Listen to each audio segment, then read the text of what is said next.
That's a life of a fisherman you wouldn't understand. Something you can't feel on dry land. Gotta get your arms way up in a cage and set the hook on smallmouth bass, and then you'll understand. Gotta get your hands on a Shimano reel and a G-Loomis rod. I bet you like what you feel. Step on the deck, give it the world. Hello, welcome to my world. What's up? Can you hear me? Can you hear me? Hey, Tyler got him a nice one from Lake Fork, Texas. Literally, it was just like while it was crazy. Get her weighed up.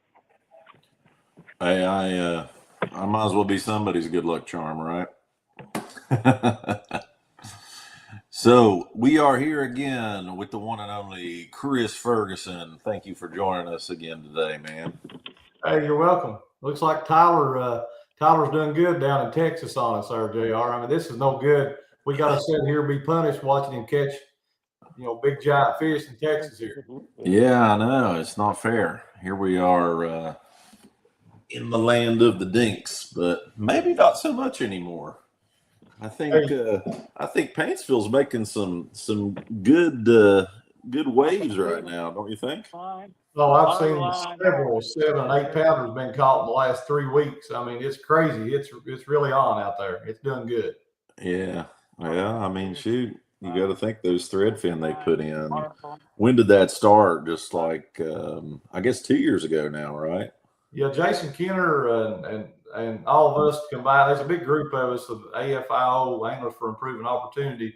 Probably about 3 years ago, Kenner headed up and keeps it out in the charge of out in the forefront, and he's doing a good job and pushing and we all come together and help support getting those shad put in out Paintsville. That's been about 3 years ago, and there's a big difference that's went on out there, and it's working. I mean, we've got it going the way we need it. That's for sure.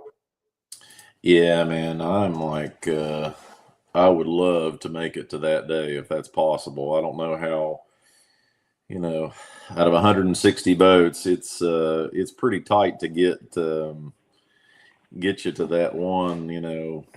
25 or 30 is in the 30, right? 30, yeah. The top 30 go to Paintsville Lake on Championship Sunday, this coming Sunday, and this could be a record year weigh-in. Out of 11 years doing this, it's a sizing up to where I believe this could be the record of the weigh-in. Yeah. Well, man, I hope it is. Shoot, that'd be awesome. So, I guess I'll go ahead and put this on here so everybody knows that Casting for Kids Kentucky is this Saturday. Any big last minute changes? Anything coming up that is going on or? No, nothing big is changing, and pretty well we're on board to sit on Friday evening.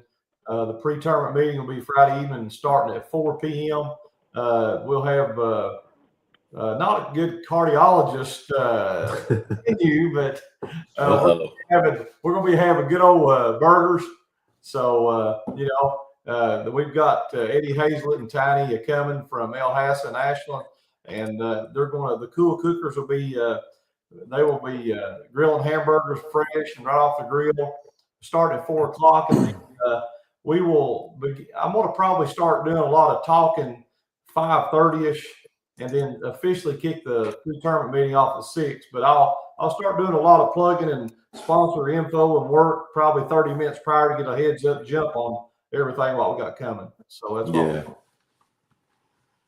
So, but Tyler's still fooling with his phone out there trying to. Oh yeah.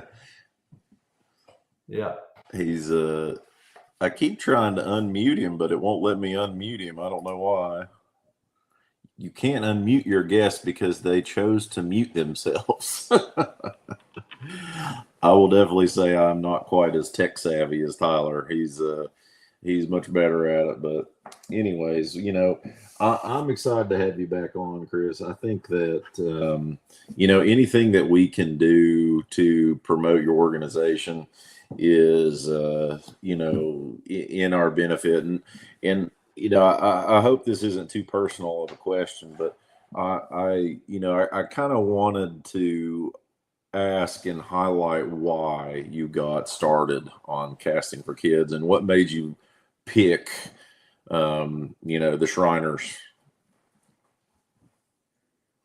Yeah, well, it's all about my daughter Faith Ferguson. It's the whole story's about her and Faith spent 18 years at the Shriners Hospital in Lexington, Kentucky, and throughout the years it inspired me sitting in the hallways and watching the kids and what all go down, and then that's why I picked it also is because I wanted to give back of a big network that I knew of fishermen with sponsors and dealerships and being out there traveling and running for a long time. Yeah, it was good seeing you today, Tyler Williams.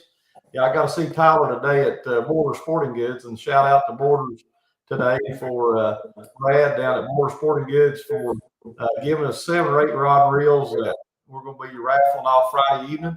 And Tyler was a big part of helping get those. So shout out to Tyler Williams and a couple guys that was a part of that.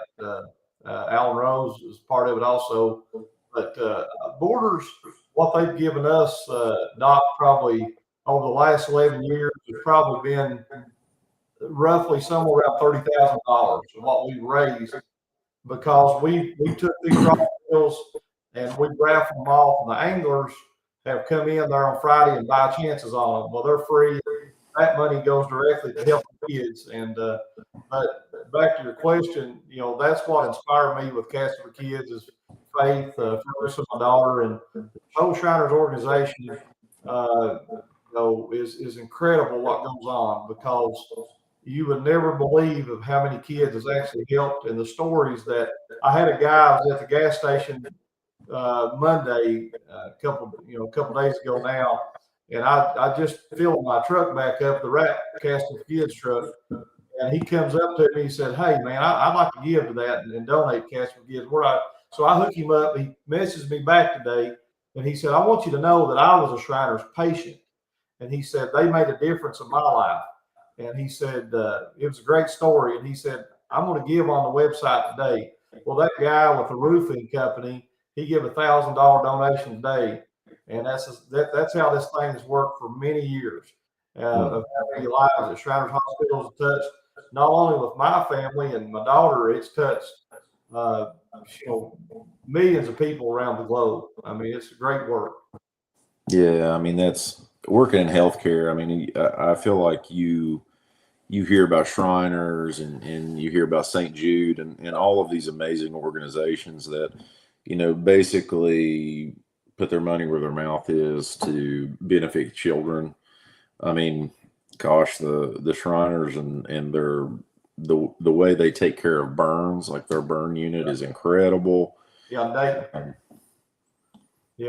Yeah, it's I'm blessed to have a position to where I represent Tallahassee through the Board of Governors in Lexington Shriners Hospital now this year, and it's really cool, and it's an honor to serve on the board in Lexington because I get to see what all makes it go and run, and as far as what we do, and we had 22 fractures come in Monday morning from over the weekend, 22 fractures. Oh my gosh! So we had over 200 surgeries in the month of March. So I mean, there's a lot of stuff that go on that's good that I really enjoy being down there and watching it happen. It's a full circle for me, And then we've got Cambry Gossett that'll be coming. She's the director of philanthropy. Can't even say it. But she's going to be coming Friday evening, and so she's going to be doing a good job with that, and telling a lot of stuff in her story what we got. Yeah, there's so many people that work behind the scenes, and just people that I've met through you that I'm really thankful to. Have met you and get all of this going and kind of playing a little role every way we could. And I keep trying to nudge King's Daughters into doing more and more and more. So that's one thing that I'm excited about, and I'm going to take more of a part of in this year is, we're going to bring our big truck down and do EKGs, and we're going to basically try to take people's blood pressures, things like that, which is something that I feel like you know, most of the time people don't figure out that they have high blood pressure until they go to a visit. If you don't go to a visit, you're not going to figure it out.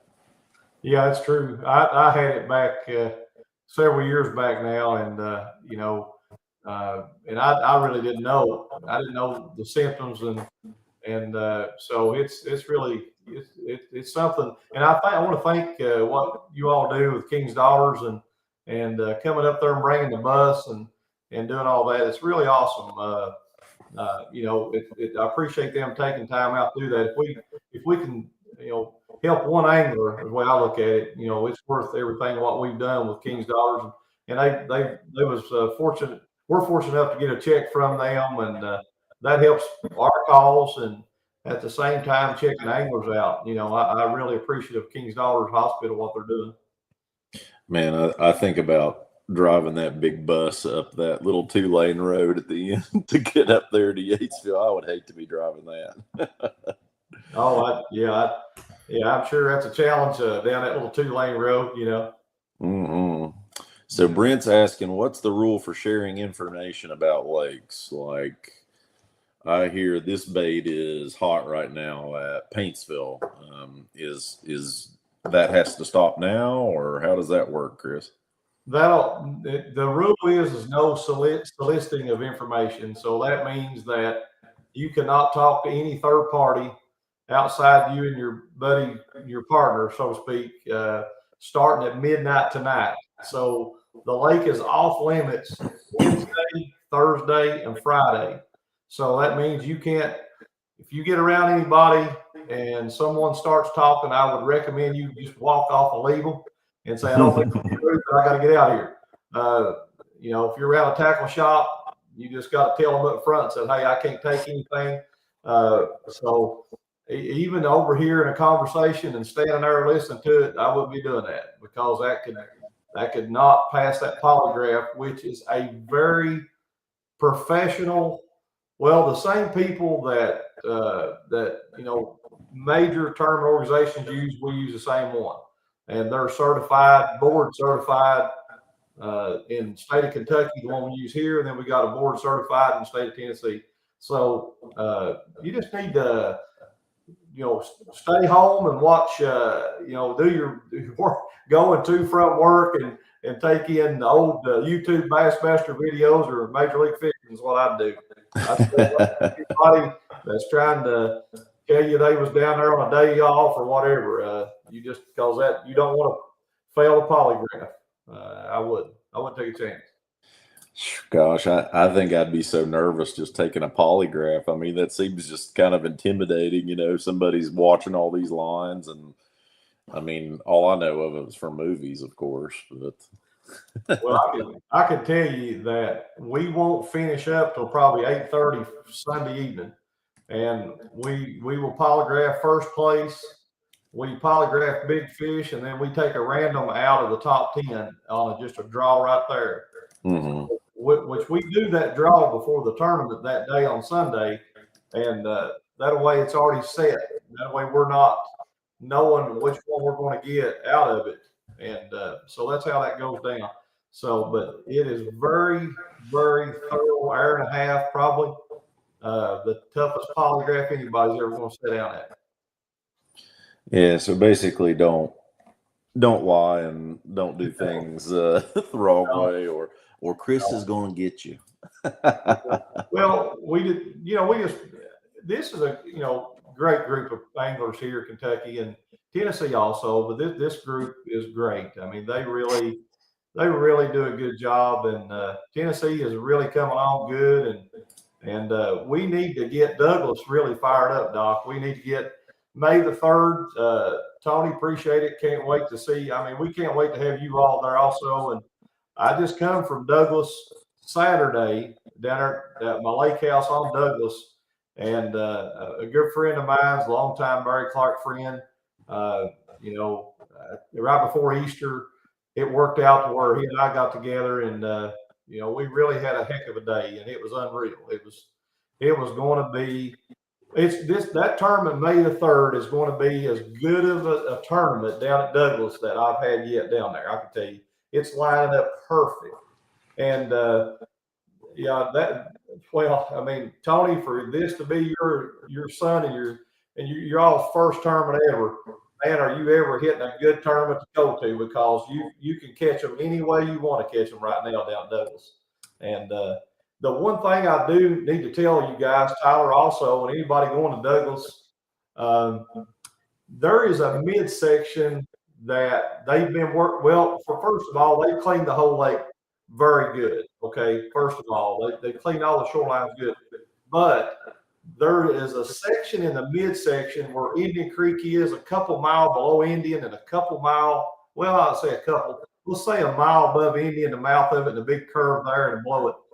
There is like small debris and structure there early of the morning. And then as the wind picks up in the day, then it's gone and it goes to the shoreline, whatever.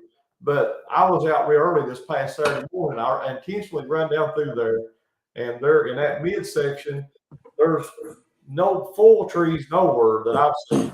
But there's just a lot of small stuff like 2x4 stuff and little sticks and what have you. There'll be a little trash clumps here and there, but for the most part, once you get past that, down below toward Muddy Creek, Flat Creek, and all that, there is a lot of it's clean down in there. And then when you get above Swan's Bridge, it opens and cleans back up, come to the river. So now there is some booms out. They're yellow booms that catches the trash across some pockets.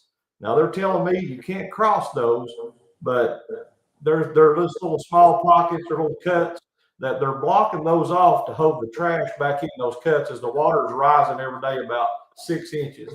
So, but I think if you're running up the lake, the only places you need to kind of be aware of that I saw visible, it was around the Indian Creek bend there. So the rest of the lake to me looked good and clean. It was good running. But you still got to be cautious everywhere. But it's going to be great as the wind picks up today. It pushes to one side or the other. It's going to be good navigation for the most part. It's just like any spring lake you got to watch. So this kind of brings up a hot button topic and something that I've been asked about by people that are not fishermen now, and it is mainstream. This big wreck, as it should be. Yeah. And 3 people dead in a major league fishing tournament. I don't think the 3 that actually died were they're not in the tournament. That is my understanding. But they're talking about putting speed limits for bass tournaments on the boats. I don't know how you enforce this, first off, but it is something that is kind of a hot button topic. And of course, hot button topics get people commenting. So of course I want to bring that up and talk to you about it. What do you think about it?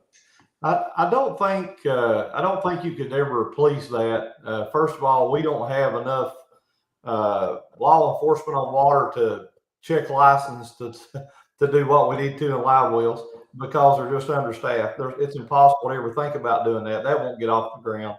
I think that I think there needs to be more boating requirements as far as safety training. I think let's take a look at that.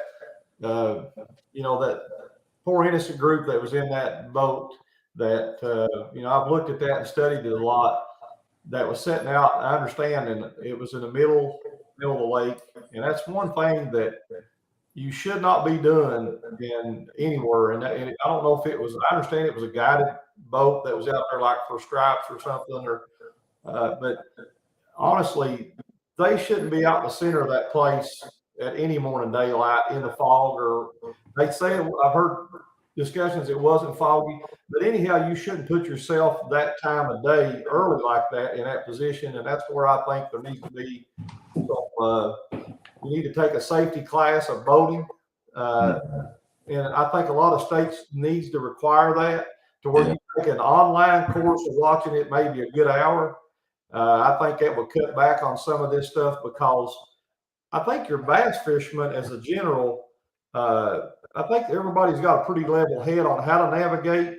I know everybody adrenaline can get going and you can get fired up wanting to get to your spot and focused on that. But if you look at a lot of these things that happen, it's due to somebody sitting right out in the middle, some runabout turning the wild way, and they might be, who knows, intoxicated.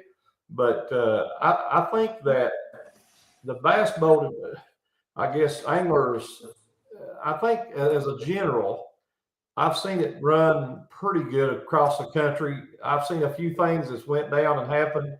The one thing that I would like to see change is the inflatable life vest. That's cooler and easier to put around your neck, but I don't like those. I was fishing back in the time, it was a Costa event on Okeechobee. Nick Kaler, he died that day. He was a Marine. I tell this story to all these kids I get around. Nick Kaler was an ex-Marine, very well trained. He was a great fit. He went down. His boater was a guy from Louisiana that was flying. I mean, he was just going too fast and 8-footers out on the center of Okeechobee. Speared one, knocked them both out. Nick's inflatable did go off. He hollered back at his boater. His boater couldn't get back up in the boat because the waves were so big and the winds were so tough out in Okeechobee. All he could do is just grab a hold of the trolling motor. Water temperature was 50 degrees. We just had a severe cold front that morning. I remember writing on the carpet, I miss Kentucky, just for a joke that morning. And but I went down the Rim Canal and went south, and those guys, they had it going on their mind South Bay. But what happened to Nick and how he died was everything I read and all this data I put together back in that time and listening and studying it. Is Nick's inflatable went off and he told him he's okay, but the guy got away from him, and the wind took him in the waves, and he couldn't get back in the boat to get back to him. So Nick, he died out there a slow death. Of that inflatable went down. It didn't stay up. And they started taking the little cord that you raise up and you can blow into it. But I tell these younger anglers, if you hit the water or hit a stump or you hit something that knocks you out, and you're not conscious, you can't blow that up, and you're counting on that one little cylinder that's that big to save your life. Mm-hmm. I wish they would ban those things. I think a buckle and zip, how do you go wrong? And that's one thing and this goes all back into a safety boating, like you bring up the topic, everybody needs for a good hour. And I think that's one thing that needs to be changed. Boater safety, an hour class of it. If we do anything, I think that needs to be done first before we do anything with the speed limit. Yeah, I mean, I think that's a really good point. I mean, I certainly never had that. I think my boater safety course was with my father-in-law, who kind of taught me to drive a boat, and that time with him was great, and kind of learning. I'm trying to get him back out on the water now, but I think education is always, part of the key. Restrictor plates ruin NASCAR. Please don't do that to bass fishermen. Yeah. So. I think it's as much as running on the right side, navigating both ways as it is anything. If we do that, like I said, it goes back to the course of the bass boat industry guys and anglers and ladies could all use it, but I think our a lot of other pontoonish runabouts and all that on the water, what I've seen across the country around there, could use a lot of that on a course that's mandatory. I think you could prevent some of this stuff if they knew where to be, not to be. And I think that's a big key to what we need out there, in my honest opinion. Yeah, maybe when if you purchase a boat or have a boat in your name, you got to have the course. I think that's a fair point. Yeah, I think so. That's what I personally think about it. Yeah, that's it in a nutshell, Doc, on that. Mm-hmm. So, Kentucky Casting for Kids, we have the pre-tournament meeting Friday. Typically, we have to be out on the water about 5:30 a.m. on Saturday morning. If you get in the top 30 Saturday, you get to go to Paintsville on Sunday. So, I kind of know the how it goes in Kentucky. What's the difference, and how is this going to work for Tennessee, especially somebody like maybe me and Tony, which we've never fished a tournament, never fished at all actually at Douglas. Okay, so good question. So Douglas will be a one-day event, and let's just say we have 200 boat field or 250. I hope and pray we do. So what you want to do on Douglas Lake is we're going to take off from Dandridge Ramp on the water, and we'll be weighing in at Dandridge site at the Dandridge Bridge at that ramp. But we do not want everybody to even think about coming to Dandridge parking lot because it's not big enough. So we ask everybody, please put in around the lake at different places of venues. And there's a lot of other ramps that's around the lake that you can put in now. The lake today, I looked at it, is right at 982, which 995 is at summer pool. The lake's coming up 6 inches every day. They're really coming up rolling with it. And if we get any rain this weekend, that's going to make it even that much faster. But you want to find you a place and practice or the day before to have your little place you want to put in, and then run on water that morning to Douglas. And be real careful early like that. That'll be something that'll happen. I would recommend you bring a good spotlight with you. If you do that to run up or down the lake, if it's right at dusk, or you can shine and hit on any kind of wood or something like that out in the water. Bring you a good handheld spotlight, easing down through there, maybe 30 mile an hour or something. But come to Douglas ramp on the water, and then that's where we'll be blasting off. We'll check live wells out in the water is what we'll do. And then I'll have a system to how we'll blast everybody off, and what I call the train will take off. And you'll have a sticker the same way at the pre-tournament meeting Friday night out in Douglas, May the 2nd. We will be having it at the Field of Dreams facility, the pre-tournament meeting. It'll be the same way as Kentucky. We'll start around a little after 4, feeding everybody. We're grilling down there. Thanks to Doug Couch, it's an angler down in Tennessee. He's volunteered to grill all of our hamburgers down there. And so it's really cool to have so many people reaching out to help us where we go. And so that's basically in a nutshell. It's the same structure as Kentucky. It's just down there how we're doing it. Yeah, I'm really excited for it. I think it's going to be a good opportunity to learn that lake and be around great guys. It is up here in Kentucky. My good friend Chris is going to come with me, and we're going to go down. I'm going to go down Wednesday night after work, and then he's going to come down on Thursday. So we'll have a little bit of time to learn a little bit of it, but it should be a good time. And I know it's, let's see. So Rob is saying, what time are the first and second day weigh-ins for Kentucky? I think those start around 3, right? Yeah, 3 o'clock on both days. And that's the weigh-in both days. And then I'll have it usually averages out every 15 minutes of how we structure the flights is how they go back, into the flights, and we divide the field up. That's how we do it. So yeah, I hope I'm a earlier flight this year is all I got to say. Yeah. Well, I mean, you could take care of the earlier flight. Now you could bid on it, Doc. I mean, you could wife say, "Hey, turn your head." Oh yeah. Oh, I'm lucky to get to fish it. Much less, I think she'd have me if I gave up a bunch of money. But I mean, Lord, it goes to a good cause. That's certainly why I never mind putting in the entry fee. I mean, it's knowing what you get out of it, and then honestly, the T-shirts and I still wear that neck gaiter that I had from the first year. I love that thing. We've got brand new ones coming at everybody this coming Saturday for Kentucky. And so yeah, it's going to be. There's Faith jumping there saying, Yeah, Faith made it on here.